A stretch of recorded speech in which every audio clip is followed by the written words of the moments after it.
Magandang buhay mga suki, ito ngayon ang aking recipe. Ayan, sitaw or string beans.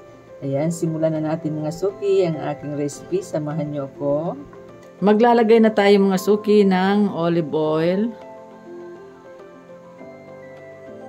Pwede na natin ilagay yung ating sibuyas. Unahin natin siya.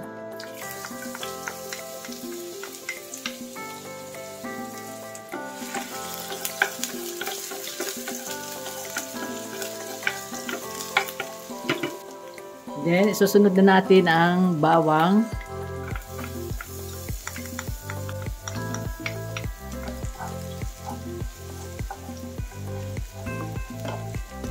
Ayan, pwede na natin ilagay yung ating kamatis.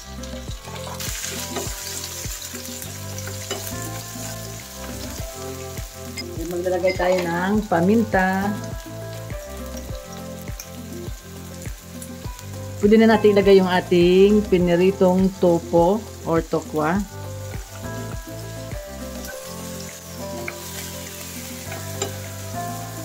Ayan, pwede na natin ilagay yung ating sitaw or string beans. Ayan. Then maglalagay na tayo ng oyster sauce.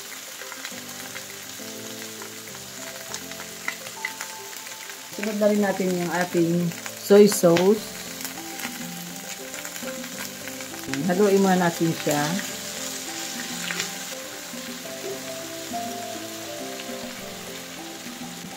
Maglalagay tayo ng konting tubig. Takpan muna natin siya mga suki. Ayan, tingnan na natin mga suki. Ayan. Medyo luto na siya. Ayan, pwede na natin ilagay yung ating siling haba. Lagyan natin siya. Takpan ulit natin.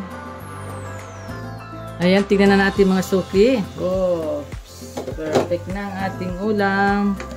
Ayan ang ating pinakamurang ulam. Ayan, ready na mga suki. Luto na siya. Ayan, itatabi muna natin siya mga suki. Ayan, maglalagay na tayo mga suki ng oil. Ayan, coconut oil.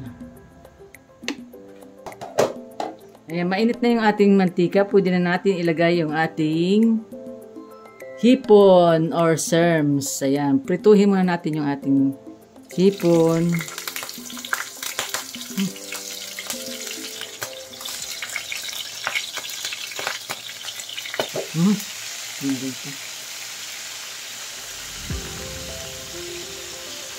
Ayan, bango.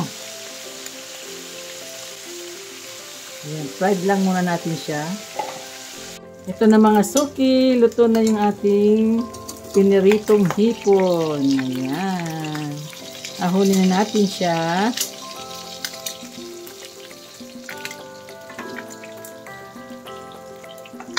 Ayan, sarap po.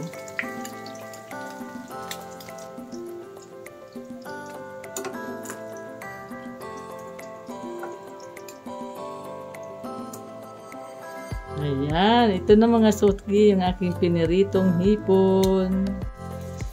Ayan, ito na yung ating gulay na sitaw. Ngayon naman, ilalagay natin yung ating piniritong hipon.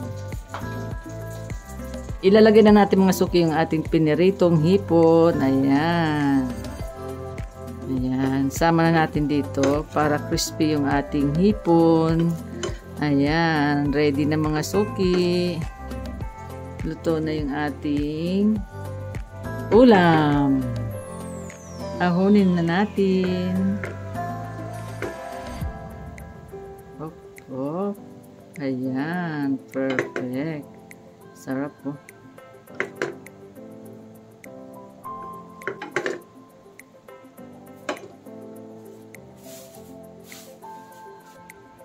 Ito na mga suki, ang aking vlog for today, ang aming ulam. Maraming salamat po sa lahat ng mga nanood. God bless po. Bye-bye. Ingat po kayo. Kainan na po tayo.